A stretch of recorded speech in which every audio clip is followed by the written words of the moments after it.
Hey, everybody. Great to see you, and so happy that you're joining me on this live, or maybe you're just watching it on replay.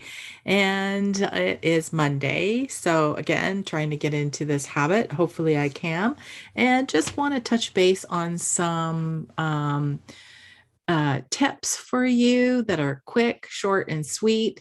And today I want to talk about routines and what kind of routines do you teach your dogs?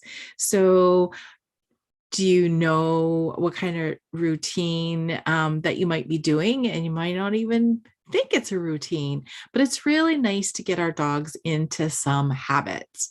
So we all know that when we repeat something over and over again, it becomes a habit and it's just like hardwired in our brain.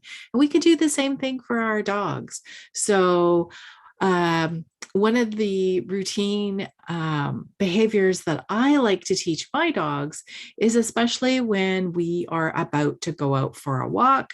And that will mean that getting ready at the door. So there's a routine there. They both have to sort of stand on a mat to get their harnesses on and wait to get leashed up.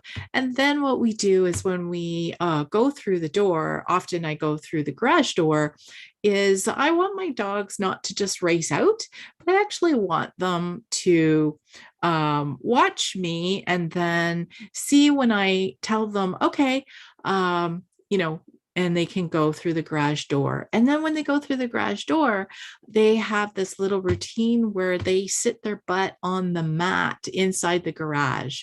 And that's a little station. And that's some of boundary training that we have started. And I simply ask my dogs to wait there. They know what wait means, so they'll stop.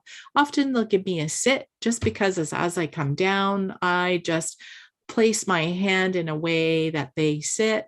I give them a treat and I want them to wait because the garage door is open. So, and I don't want them to be getting excited already when we haven't even started our walk.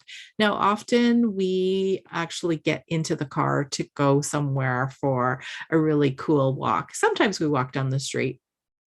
So, but regardless, I still want them to learn that getting into the car is going to be a routine and calmness, as well as when we get to the park, because when we let them out, that's another routine of just, chilling and waiting to get their gear put on.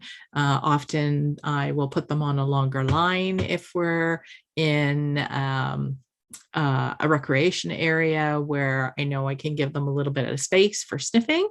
And those are really functional routines. So I just repeat it over and over and over again. And my dogs do anticipate that. The other routine that I like to do is when I go into the kitchen. So I don't want my dogs to be underfoot. It can be dangerous, especially if we're dealing with hot stuff.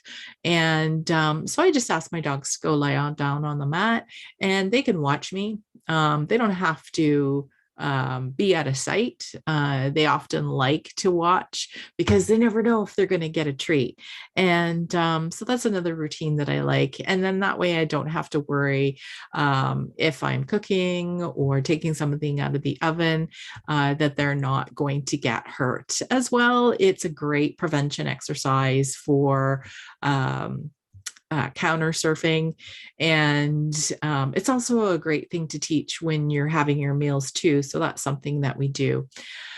So I hope these little tips have helped you, and maybe you can come up with some of your own routines that you might want to see in your household, and let me know what those might be. So thank you very much for joining me here, and everybody have a great day and happy training.